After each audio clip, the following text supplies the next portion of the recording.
So now come to section 13, mutual rights and liabilities पढ़ते हैं इसको. Subject to the contract between the partners, same line, I will not explain it now.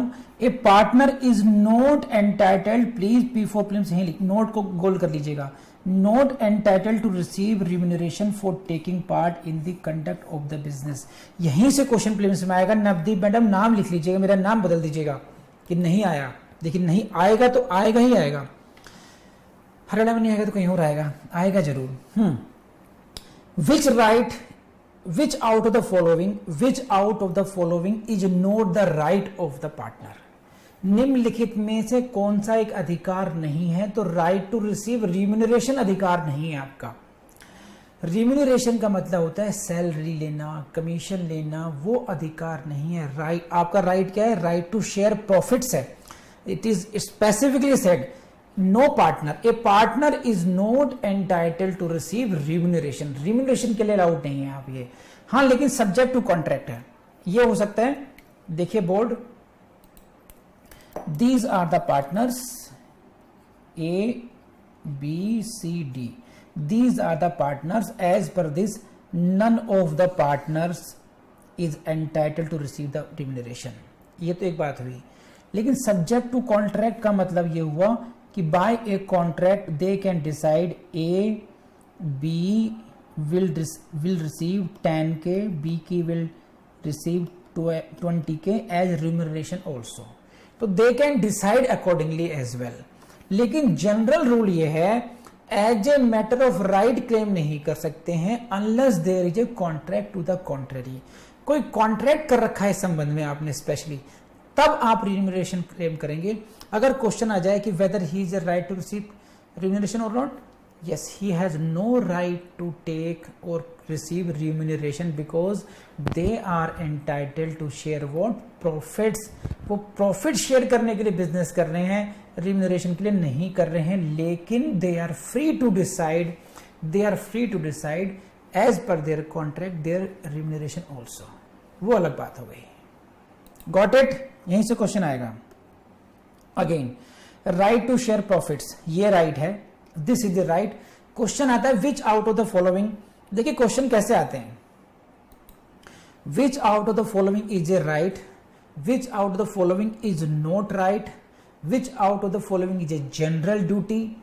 इस तरीके से question आएंगे. तो आपको बड़े स्पेसिफिकली इन सही बातों को याद रखना पड़ेगा. आपका काम बहुत आसान हो चुका, 90% काम तो मैं खत्म कर चुका, आपको तो केवल याद करना है अभी है. ठीक. The partners are entitled to share equally को राउंड कर रही है, P4 प्रीलिम्स लगाइए, in the profits earned. What? इसका क्या मतलब है? Suppose there are 4 partners A, B, C, D. He contributed 10% in capital, he contributed 20, he contributed 30, and he contributed 40. 70. हाँ ये है उनका कैपिटल का कॉन्ट्रीब्यूशन, हो गया 100. Fine. But their sharing profit will be like 25%, 25%, 25%, 25%. So D contributed 40%, but he will get the share 25%. C contributed 30% capital, but he will get 25%. He contribute 20% in capital, but he will get profit of 25%. इसने केवल 10% capital लगाई थी, लेकिन profit में इसको चौथाई हिस्सा मिल रहा है पूरा. ये हुआ बिकॉज ऑफ 13B का कमाल है ये. समझे आप? तो प्रॉफिट शेयरिंग कैसी होती है? प्रॉफिट शेयरिंग इक्वल होती है, इस पे डिपेंडेंट नहीं होती कि आपने जो 10 लाख रुपए में से किसी ने केवल 1 लाख लगाए, किसी ने 2 लाख लगाए, किसी ने 3 लाख लगाए, किसी ने 4 लाख लगाए. ठीक. लेकिन सबको प्रॉफिट 2.5 लाख के हिसाब से मिल रहा है इसमें. ये क्यों है? 13B का कमाल है. लेकिन अगेन वही क्या बात, यहां पर सब्जेक्ट टू द कॉन्ट्रैक्ट है. It means you can say कि नो ऐसा नहीं होगा. A will get 10%, B will get 20%, C will get 30%, and D will get 40% in the profit. Equal sharing of profit नहीं होगी.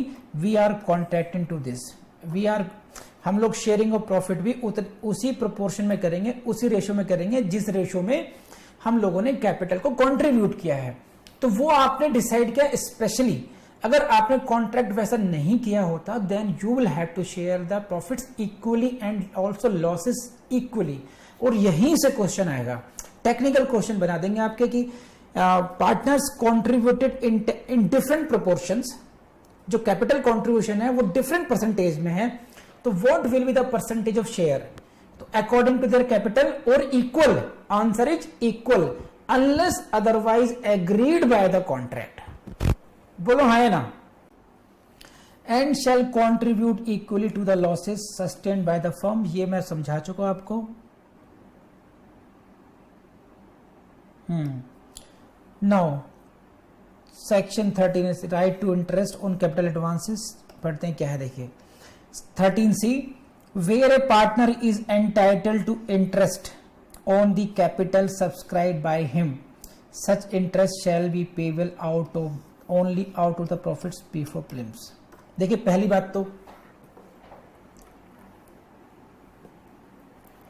बात तो you are as a partner you are not entitled for interest, आपको interest मिलता नहीं है because you share profits.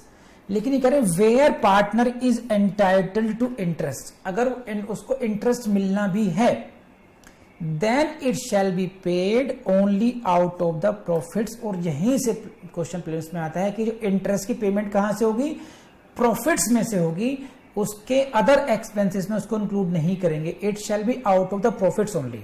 Got it? And next is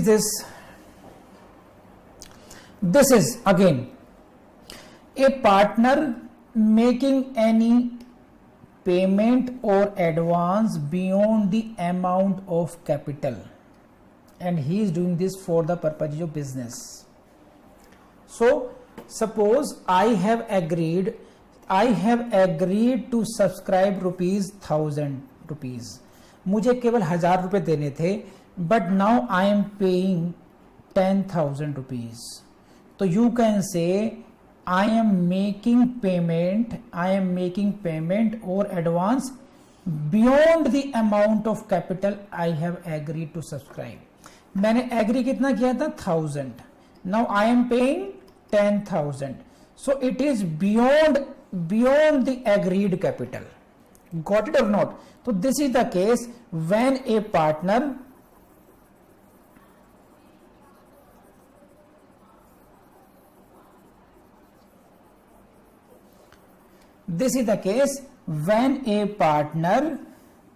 make any payment or advance beyond the amount of capital agreed, ठीक, such is entitled to interest at the rate of 6% per annum. Prelims, यहां से question आएगा P4 prelims कि what will be the rate of interest in case a partner has subscribed has made payment beyond his agreed capital. तो rate of interest कितना होगा, वो होगा 6% per annum. इतना भी याद कर लेंगे, कल्याणम वस्ती हो जाएगा, बस कल्याण हुआ ही हुआ है। And now the firm shall indemnify a partner in respect of payments and liabilities incurred by him in the ordinary and proper conduct of business and in doing such act in an emergency. इसको मैं, हालांकि यहाँ prelims का question बनता नहीं है लेकिन फिर भी समझा देता हूँ। See, as a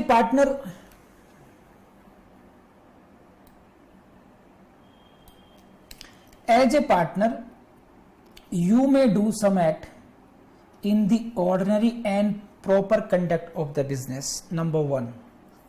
And you may also incur certain liabilities in an emergency for protecting the firm from the loss. So there are two categories. As a partner you, ऐसा हो सकता है, there may be certain circumstances when you have to incur certain liabilities, you have to pay something for the business of the firm. तो वो ordinary और and proper conduct of the business के लिए हो गया, समझे आप? तो आप ऑर्डिनरी सर्कमस्टेंस में कुछ पेमेंट करते हैं, उसके बाद में रीइंबर्समेंट लगाते हैं, जैसे आम भाषा कहते हैं बिल लगा देंगे हम। एक हुआ इमरजेंसी में, कंपनी को लॉस से बचाने के लिए आपने कुछ खर्चे कर डाले हैं, तो ये कहता है जनाबे आली 13E कि फर्म को आपको इंडेमनीफाई करना पड़ेगा, आपके जो खर्चे हुए हैं जो आपने इंक्योर किए हैं उसको firm will repay you, firm will have to pay you for that. तो ये बात कहाँ लिखी है? 13E में लिखी है, यहीं से क्वेश्चन आएगा, आया तो संभावना कम ही है, उतना टेक्निकल नहीं है एक्चुअली है, इसलिए संभावना कम है। एंड इसी के साथ साथ a partner shall indemnify the firm for any loss caused by his willful neglect before claims in the conduct of the business of the firm, and please note down, it is not fraud, it is a willful conduct। and I will take you to the section, please को ढंग से पढ़ लेंगे, देख लेंगे आप लोग, हाँ है ना। 13F इसको पढ़ लीजिए, देखिए, partner shall indemnify the firm for any loss caused by his wilful neglect है ये, यानी कि आपने जानबूझ करके नेग्लिजेंट रहे हैं इन the conduct of the business. तो यहां पर आप इंडेमनीफाई कर रहे हैं 13F में। और जरा भगवान के भाइयों जाओ जरा सेक्शन 10 में, every partner shall indemnify the firm for loss caused by his fraud. इसलिए मैंने कहा था सेक्शन 10 में क्या है? फ्रॉड है। और सेक्शन 13F में क्या है? विलफुल नेग्लेक्ट है, हाँ या ना। 13F विलफुल नेग्लेक्ट, समझ में आई बात? सो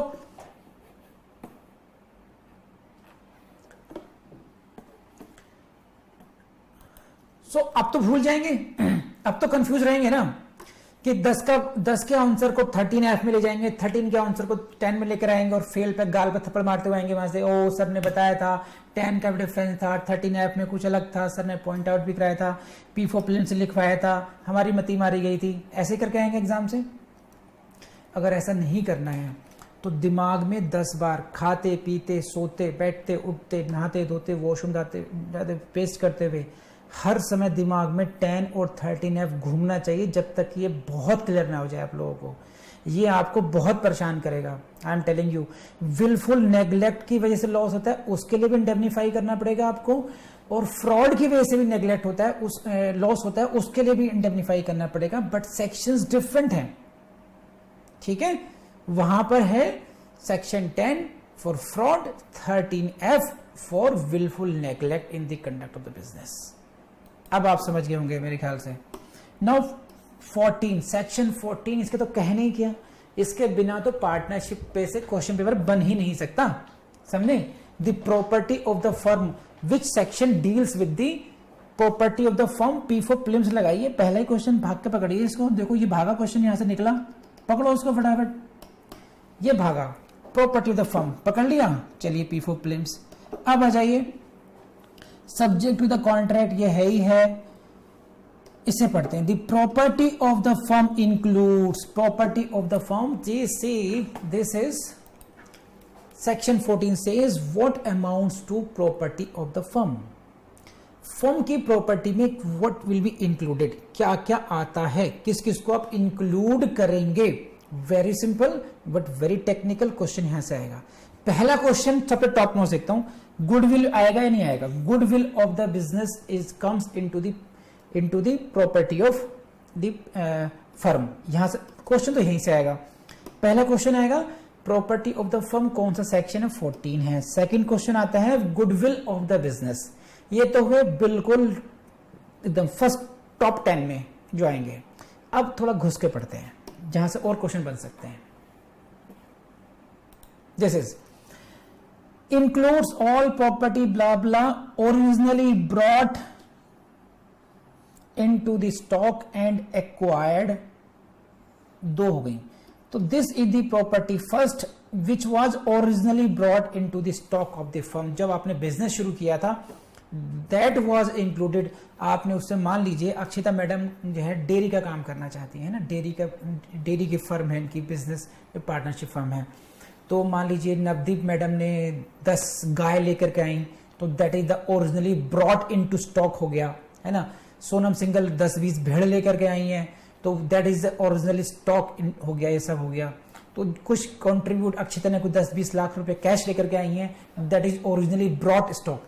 तो शुरुआत की जहां से बिजनेस में जो जो आपने उस पर इनपुट डाले, that is what the originally brought into the stock of the firm हुआ, ये हुआ ओरिजिनल ब्रॉट। सब्सिक्वेंटली आपने बिजनेस प्रॉफिट हुआ, आपने फिर चीजें बाई करी और एक बगल की प्रॉपर्टी खरीद ली, सो दैट कि वहां पर आराम से गाय भैंस पाले जा सकें, और कुछ गाय भैंस खरीद लिया आप लोगों ने, तो that is acquired by purchase और अदरवाइज। तो these properties will be called property of the firm and also. And खुदा ना खास्ता अच्छा चल गया, बिजनेस बढ़ गया, गुडविल हो गई, तो वो गुडविल भी आपकी जो बिजनेस है आपकी, वो भी आपका प्रॉपर्टी ऑफ द फर्म का पार्ट होगी। जब उसे बेचेंगे आप, तो गाय भैंस की जितनी भी कीमत होगी वो तो है ही है, उसका 10 गुना कीमत मिलेगी आपको गुडविल की। Navdeep Dairy Farm, Akshita Navdeep Dairy Farm, अरे वो क्या ब्रांडेड है भाई, वो उस डेयरी को बहुत बढ़िया, सारी चीज़ें बहुत बढ़िया हैं, तो उसी की वजह से चीज़ें महंगी बिकती है वहाँ की, तो वो हुई गुडविल। तो goodwill is the part of the firm और नॉट, यहां से क्वेश्चन आएगा, कर लेंगे। नेक्स्ट,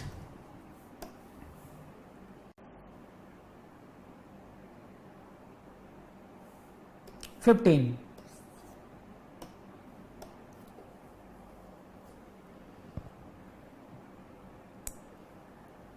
कुछ खास नहीं है, छोड़ सकते, पढ़ देता हूं पहले से। 15 है application of the property subject to the contract, property of the firm shall be held and used by the partners exclusively for the purposes of business। सिर्फ इतनी सी बात कहता है, प्रॉपर्टी जो बिजनेस, जो फर्म की प्रॉपर्टी, जो फर्म की प्रॉपर्टी है वो that shall be use and held for the partnership business only, nothing more, nothing important. 16 पर आइए, what will happen in case of personal profits earned by the, यहां से पढ़ते हैं। Subject to the contract between the partners, if a partner derives any profit for himself from any transaction, number 1 from the use of the property, number 2 from the business connection, number 3 firm name। ऐसे ऐसे समझिए, ये थोड़ा बड़ा करके है यहाँ पर ये। If a partner derives any profit for himself, अगर कोई जो भागीदार है व्यक्तिगत लाभ कमाता है, partner derives profit for himself, general duty क्या थी सेक्शन 9 में, he will work for greatest common advantage, सभी के लिए ग्रेटेस्ट एडवांटेज के लिए काम करेगा। लेकिन चंदूलाल क्या कर रहे हैं, अपने लिए काम करना शुरू कर दिया, प्रॉफिट फॉर हिमसेल्फ करना शुरू कर दिया। वो कहां कहां से कमा सकते हैं, कैसे कैसे कमा सकते हैं। फॉर एग्जाम्पल, एनी ट्रांजैक्शन, कोई सेल परचेज का ट्रांजैक्शन था, उसमें से कमीशन रख लिया अपने लिए। यूज ऑफ प्रॉपर्टी, फर्म की कोई गाड़ी है, कोई ट्रक है, उससे अपना ही काम करवा रहे हैं उसमें। बिजनेस कनेक्शन बन गए, कुछ ऑफिसर से कनेक्शन बने, कुछ अलग लोगों से कनेक्शन बने, उनसे अपनी कमाई करनी शुरू कर दी, या फिर कहीं कहीं पर गुडविल ऑफ द फर्म को यूज करने लग गए।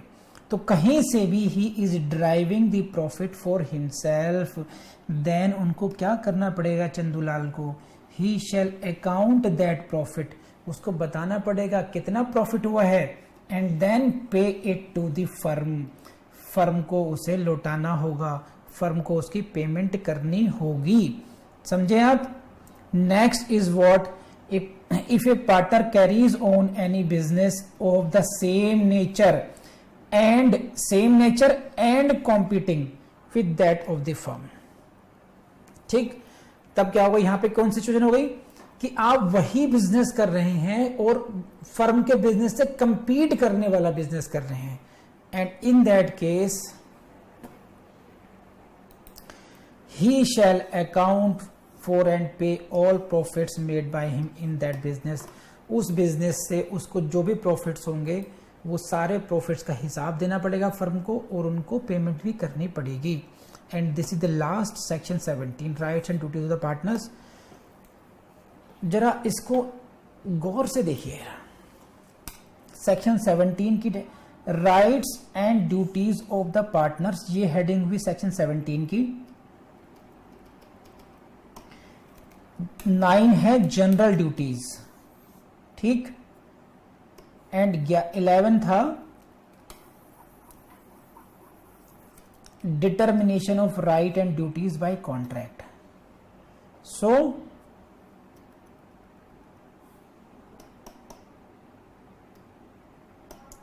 Nine general duties, 11 determination of rights and duties by contract, and ये है rights and duties of partners. तो don't get confused. प्रीलिम्स को पढ़ने का तरीका ये है कि कहाँ कहाँ पर कहीं भी कंफ्यूजन होता है तुरंत आपको स्ट्राइक करना चाहिए. ये तीनों कहीं ना कहीं हल्के से रिजेम्बलेंस देती हैं. तो सेक्शन 9 जनरल ड्यूटीज, 17 में rights and duties of the partner से 11 से कहीं ना कहीं मिक्स ना हो जाए, मत कर लेना, क्योंकि 11 में भी राइट्स एंड ड्यूटीज की बात करते हैं. एक फ्रेज तो है ही है ना, लेकिन वो है determination of rights and duties by contract है, ये rights and duties of partners है. अब कोई कहे कि which section deals with the heading या deals with the rights and duties of partner, आप तो पहुंचेंगे सर ने 11 बताया था. तो डोंट फॉरगेट 17 अगर वहां पर ऑप्शन है तो ढंग से पढ़ करके समझ के आंसर करना उसको. लेकिन 17 पढ़ते हैं, क्या है कंटेंट इसका, क्या कहते हैं साहब 17 महोदय.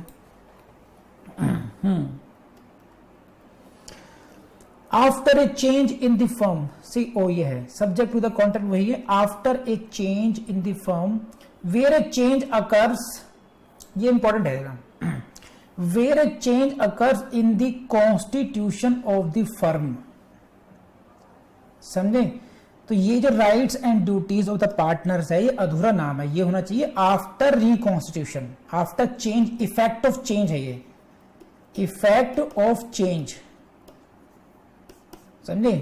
क्या क्या चेंज हुआ यहां पर, constitution of the firm.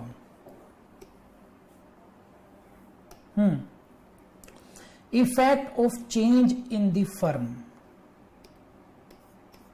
This section contemplates 3 kinds of changes. ध्यान रखना 3 चेंजेस आएंगे. नंबर 1 आएगा, नंबर 1 आ रहा है change in the constitution of the firm. ये कैसे होगा, when a new partner is admitted, new partner आ गया, एक बात. दूसरा पार्टनर, एक partner ceases to be partner. समझिए, A, B, C, D. These were the 4 partners. Now you have brought into a new partner. So now how many partners? 5 partners. So this will be what? Change in the constitution of the firm. ये भी हो सकता है A, B, C, D में से you can say it is no more a partner. He ceases to a partner. So again what? There are only 3 partners. So again we will say this is the change in the constitution of the firm. Are you getting this point? तो change in the constitution of the firm का मतलब समझ में आया आपको. Section 17 is dealing with the change in the constitution of the firm, कि जब जो उसका जो संगठन है वो उसमें चेंज हो जाए, यानी कि पार्टनर्स की संख्या में रद्द-बदल हो गई अभी है, तब क्या होगा. Please go to 17 what it says.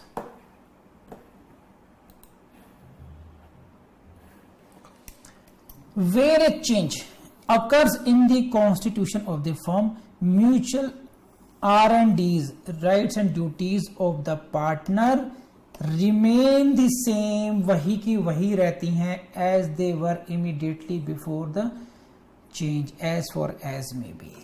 So whether these will change or not, एक पार्टनर गया एक पार्टनर आया, तो जो mutual right and duties हैं they will remain same or not. General rule is that their mutual right and duties will remain same, but again मित्रों देखो subject to contract है ये. They can decide while admitting someone, while retiring someone, they can change the rights and duties. Mutual right and duties ये same रहती हैं, same, and if they wish so, अगर वो चाहें तो कॉन्ट्रैक्ट से उसको चेंज भी कर सकते हैं. तो बोलो मित्रों, आया समझ में? हाँ या ना? यहीं से क्वेश्चन आएगा अरशान गए, शाहीन आई, सही है। तो क्या म्यूचुअल राइट्स एंड ड्यूटीज में अंतर पड़ेगा? नहीं पड़ेगा, they will remain the same. कब पड़ सकता है? When they decide in their contract, वो चेंज करें कॉन्ट्रैक्ट में कि नहीं। अब नई पार्टनरशिप फर्म आ गई, नई टीम बन गई है, तो अब नए तरीके से राइट्स एंड ड्यूटीज डिसाइड होंगे। अगर वैसा नहीं करते हैं तो दैट रिमेन सेम, और यहीं से आपको थोड़ा कंफ्यूजन होगा अगर नहीं पढ़ा तो आपको लगेगा यार चेंज हो गया है, अमिताभ बच्चन गया, धर्मेंद्र आया, तो कुछ तो चेंज होगा ही होगा फिल्म में, ऐसे कैसे सेम रह जाएगा? लेकिन ऐसा सेम रहेगा, समझे, जब तक कि आप चेंज ना करें। सेकंड क्या है? After the expiry of the term of the firm, ये क्या है? सेकंड वो देखिए, business continued after the expiry of the term. Again, partners may decide originally agreed to carry on the business only for a fixed term. Suppose मान लीजिए 5 years के लिए किया हो, 5 साल के लिए करना था, लेकिन in spite of completion of 5 years, partners do not close that business. उस business को close नहीं करते हैं and continue the same. अब ये जो फिर चेंज हुआ, some change in the firm हुआ, इसका इफेक्ट क्या होगा? इसका इफेक्ट ये होगा, after the expiry of the term of the 5 years, suppose it was the 5 years,